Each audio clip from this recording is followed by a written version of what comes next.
قرارداد نمبر 1 قومی وطن پارٹی کا صوبائی کونسل کا یہ اجلاس حکومت کی عوام دشمن معاشی پالیسیوں کو مسترد کرتے ہوئے مہنگائی کے جاری طوفان کو تشویش کی نگاہ سے دیکھتا ہے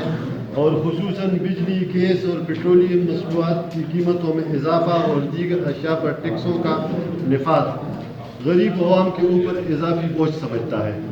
اجلاس محسوس کرتا ہے کہ غریب عوام پہلے ہی مہنگائی کی چکی میں پس رہے ہیں اور اوپر سے حکمران آئے روز بجلی اور پیٹرولیم مصنوعات کی قیمتوں میں پے در پے اضافے کی نوید سنا رہے ہیں، جس کی بدولت عوام کی قوت خرید مکمل طور پر جواب دے چکی ہے۔ اجلاس مطالبہ کرتا ہے کہ حکومت عوام پر بجلی، گیس اور پیٹرولیم مصنوعات کے مد میں مزید بوجھ ڈالنے کے بجائے ہوش ربا مہنگائی پر قابو پانے کے لیے اقدام اٹھائے۔ ادا قرارداد تو منظور دیں۔ قومی وطن پارٹی کا یہ اجلاس محسوس کرتا ہے کہ خیبر پختونخوا میں حکومت نام کی کوئی چیز موجود نہیں ہے اور صوبے کے سارے معاملات مرکز سے ریموٹ کنٹرول کے ذریعے چلائے جا رہے ہیں۔ اجلاس میں صوبائی حکومت کے عوام دشمن طرز حکمرانی کو تشویش کی نگاہ سے دیکھتا ہے اور سمجھتا ہے کہ خراب طرز حکمرانی کے بدولت عوام کا کوئی پرسان حال نہیں ہے اور مسائل و مشکلات میں روز بروز اضافہ ہو رہا ہے، جبکہ حکمران اس طرف توجہ دینے کے بجائے نان ایشوز میں الجھ گئے ہیں۔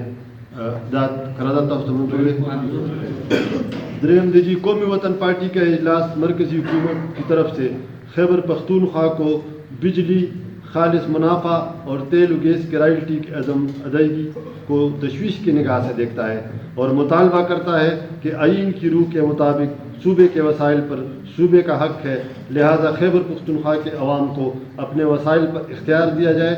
اجلاس سمجھتا ہے کہ مرکزی حکومت کے عمل سے صوبے کے عوام میں محرومی پائی جاتی ہے اور خیبر پختونخوا اپنے وسائل کے باوجود پسماندگی کا شکار ہے۔ منظور ہے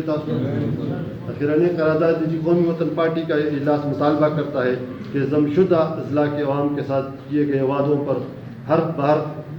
عمل درآمد کیا جائے تاکہ ان میں پائی جانے والی احساسی محرومی کا خاتمہ ہو سکے، جس میں NFC ایوارڈ کا 3% حصہ اور 10 سال تک ہر سال 100 ارب روپے دینے کا وعدہ کیا ہے، اس پہ عمل کیا جائے۔